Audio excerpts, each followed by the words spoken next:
Haha, first worker training again. Hello viewers, me and team here.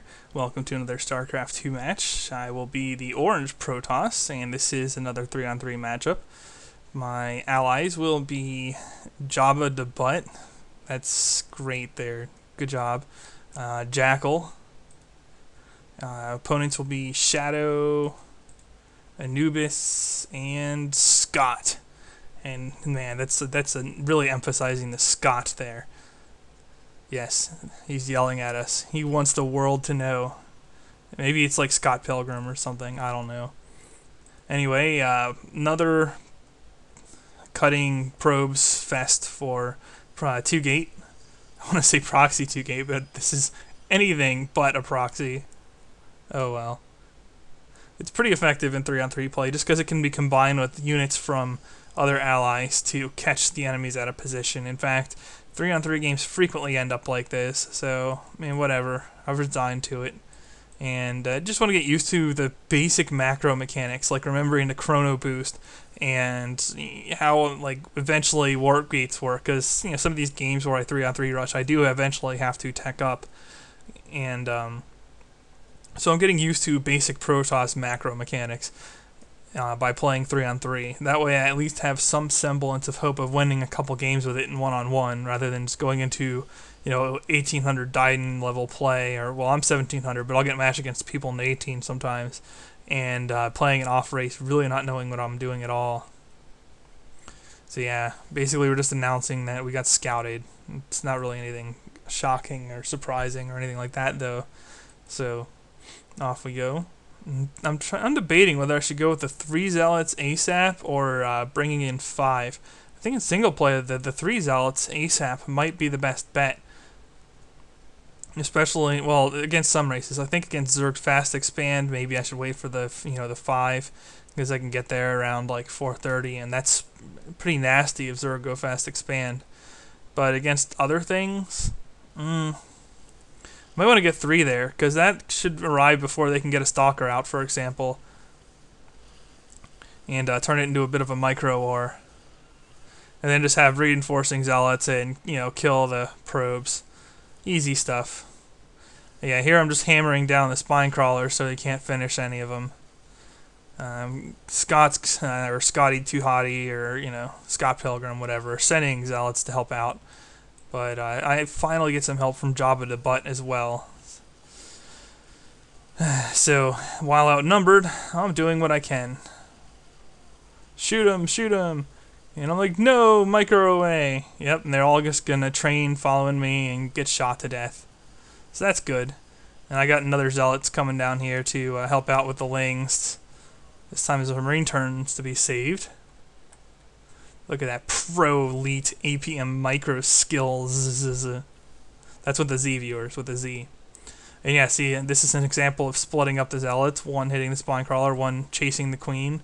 Kind of making life miserable for her, killing the spine crawler, and even getting a little bit of a trap. Not really, just preventing her from going where she wants. But she took a lot of damage there. And additional Zealots can come around and hit her, and eventually, she'll die. This is a bit of a kill shot there. And looking around, really not much help from the teammates there. The Zerg did pull a fast expansion and suffered for it quite heavily. Mostly because we have multi-team pressure here without a lot of help from allies. Come on, what are you doing, man? Seriously. I think somewhere in my currently 50 APM I could have control grouped this unit in with these guys. But whatever. That's just sloppy play because I'm not used to using Zealots yet, and the waypoints, I don't know. It's a little bit different from Zerg, where I tend to notice because I produce units in bunches. So I'm going to get used to spotting that sort of thing on the minimap. But yeah, once again, Zerg's trying to build up, going for a spine crawler. Jabba the Butt notices that and prevents it, so no biggie there.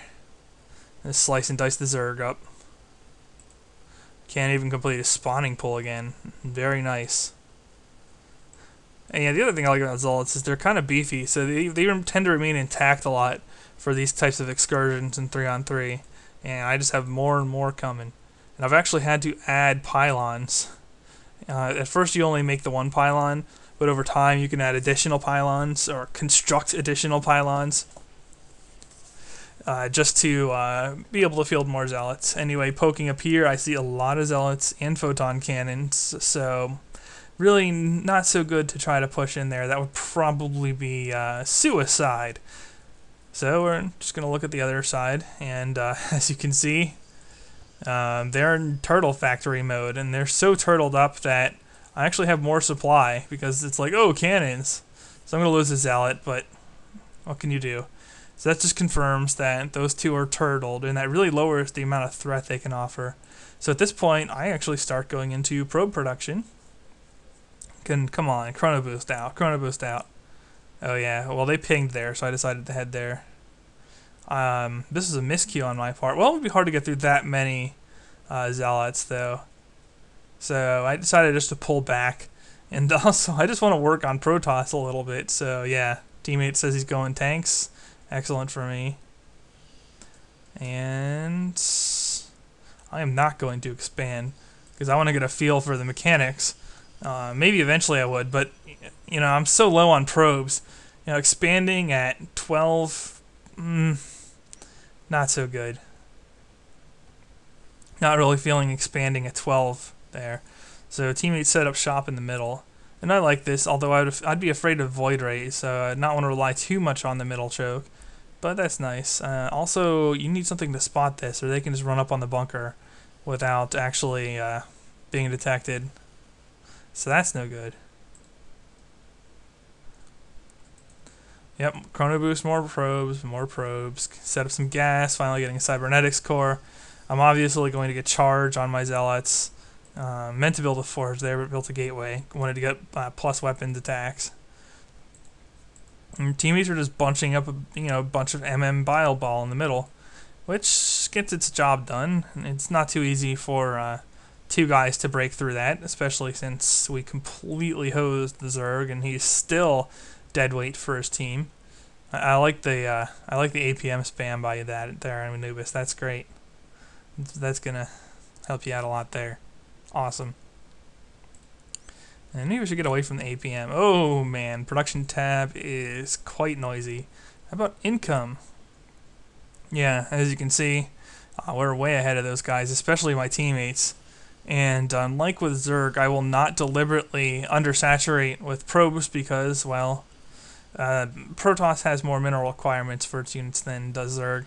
So actually, I don't think I'm going to stop on the harvesters, all I have for the moment, which is kind of poor.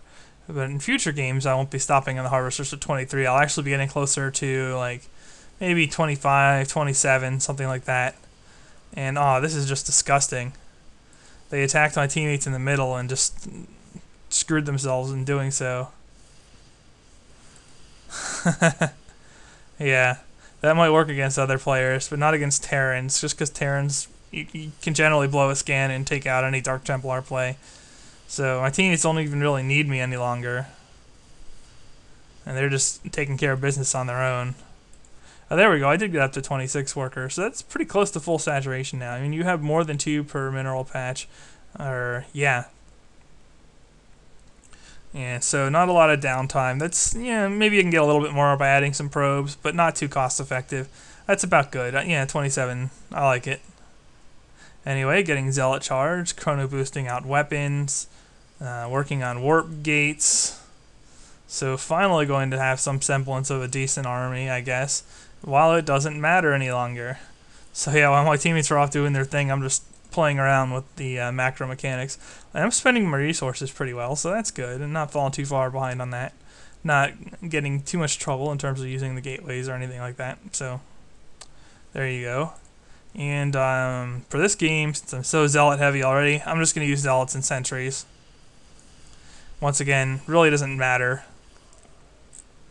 The Dark Templars getting melted and blue's really out of the game already. So warping in, yeah, and you know I'm used to the hotkeys already for sentries. You know, F for force field, G for guardian shield. The guardian shield quite nice in a lot of situations. And look at that. Range 4 aura that reduces incoming damage by friendly units by 2. So, yeah, you take 2 less damage from range attacks than you normally would. It's essentially having 2 armor versus range attacks. And when you're fighting things like mutalisks or you're fighting high DPS things like Marines or other sentries, really anything that's ranged, it's a nice bonus. It's going to materially reduce the amount of damage the enemy can do to you. And yeah, now the opponents are starting to quit, including the only guy who has his base left. I guess he just saw the writing on the wall. He's like, this isn't going to do enough. In fact, that's even smaller than my army by a substantial amount. So yeah, Red threw away his army in the middle. He's actually behind me in pretty much every way. Not so good. Yeah, I like this army. It's funny. And with charge, it can actually do a little bit. I'm not really going to get a chance to showcase it too much, though, because we're coming up on the time limit, and the game is going to end on everybody just quitting out. So that will be good game. Rate, comment, subscribe. Me and team signing off.